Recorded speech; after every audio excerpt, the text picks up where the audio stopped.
دعا عبادت کا اہم ترین حصہ ہے۔ اللہ تعالیٰ سے اپنی ضرورت، اپنی حاجت مانگنا یہ دعا ہے۔ اس کا طریقہ یہ ہے کہ انسان طہارت حاصل کرے۔ بہتر یہ ہے کہ 2 نفل صلاۃ الحاجت پڑھے یا کوئی اور عبادت کرے، تلاوت کرے، ذکر کرے، درود شریف پڑھے، صدقہ خیرات کرے۔ یہ کرنے کے بعد قبلہ کی طرف منہ کر کے دونوں ہاتھوں کو اٹھائے، ہتھیلیوں کو اوپر کی طرف کرے، سینے کے برابر دونوں ہاتھوں کو اٹھائے اور انتہائی توجہ اور اخلاص کے ساتھ، خشوع و خضوع کے ساتھ مانگے، ذرہ برابر غفلت نہ ہو، اور انتہائی عاجزی کے ساتھ، لجاجت کے ساتھ، منت سماجت کے انداز سے اللہ سے مانگے۔ آہستہ آہستہ مانگے اور اس کو خفیہ انداز سے، آہستہ انداز سے مانگے۔ نیک مقصد کے لیے دعا کرنی چاہیے، جائز کام کے لیے دعا کرنی چاہیے، گناہ کے کاموں کے لیے دعا نہیں کرنی چاہیے۔ دعا کا طریقہ یہ ہے کہ سب سے پہلے اللہ کی حمد کرے، اللہ کی بڑائی، کبریائی، اس کی عظمت بیان کرے اور جتنی نعمتیں ملی ہوئی ہیں ان پر اللہ کا شکر ادا کرے اور اللہ کے اسماء حسنہ کو ذکر کرے، ان کا واسطہ دے، اور اس کے بعد درود شریف پڑھے، اہتمام کے ساتھ آقا دو عالم صلی اللہ علیہ وسلم پر درود شریف پڑھے، اور اس کے بعد اپنے گناہوں کی اللہ سے معافی مانگے، استغفار کرے۔ اس کے بعد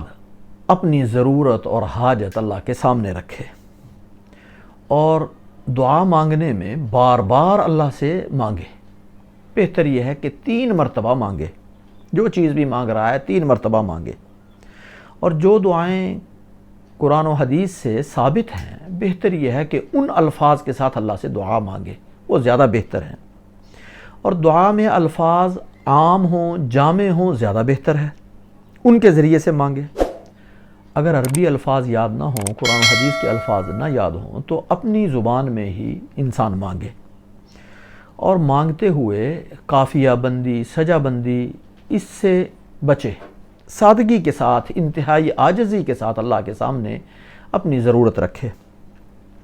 پہلے اپنے لیے مانگے، پھر دوسروں کے لیے مانگے، اور جب دعا مانگے تو یقین کے ساتھ، پختگی کے ساتھ مانگے۔ اس میں گزارش یا شک کا انداز نہیں ہونا چاہیے، اور قبولیت کے یقین کے ساتھ مانگے کہ میں اللہ سے مانگ رہا ہوں، اللہ میری دعا ضرور قبول فرمائیں گے۔ اس اہتمام کے ساتھ مانگے، اور حلال کھانے کا اہتمام کرے، حرام سے، مشتبہ مال سے اپنے آپ کو بچائے، اور دعا میں جلد بازی نہ کرے، بار بار اللہ سے مانگتا رہے اور اپنی طرف سے اللہ کے سامنے گڑ گڑاتا رہے، گڑ گڑا کے عاجزی کے ساتھ مانگتا رہے، اور جب دعا ختم کرے تو درود شریف پڑھے، آخر میں بھی درود شریف کے ساتھ دعا کو ختم کرے، اور دعا کے ساتھ ساتھ انسان اسباب اور کوشش، جو چیز اللہ سے مانگ رہا ہے اس کے اسباب بھی اختیار کرے، اس کی کوشش بھی ساتھ ساتھ کرتا رہے۔ اور کبھی ایسے ہوتا ہے کہ انسان کے لیے اتنا وقت نہیں ہوتا کہ وہ وضو کر کے، نفل پڑھ کے اللہ سے دعا مانگنے بیٹھے۔ اچانک کوئی صورتحال کبھی ایسے پیش آ جاتی ہے کہ انسان کے لیے یہ وقت نہیں ہوتا، اچانک کوئی حادثہ ہو جاتا ہے، اچانک کوئی ضرورت پیش آ جاتی ہے، یا کوئی بات کوئی پوچھ لیتا ہے، پوچھ رہا ہوتا ہے، اسی وقت دل میں خیال آتا ہے،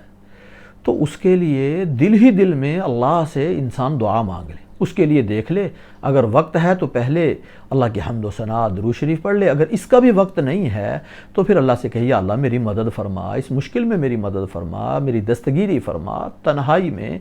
دل ہی دل میں اللہ سے اہتمام کے ساتھ مانگ لے، اور جب یہ مانگے تو اللہ کی رحمت بندے کی طرف متوجہ ہوگی اور اللہ تعالیٰ بندے کی دعا کو قبول فرمائیں گے، اور اللہ تعالیٰ مانگنے کی توفیق ہی اسی کو دیتے ہیں جس کو عطا فرمانا ہوتا ہے۔ اس لیے اللہ کی رحمت سے امید رکھنی چاہیے کہ اللہ ضرور دعا کو قبول فرمائیں گے۔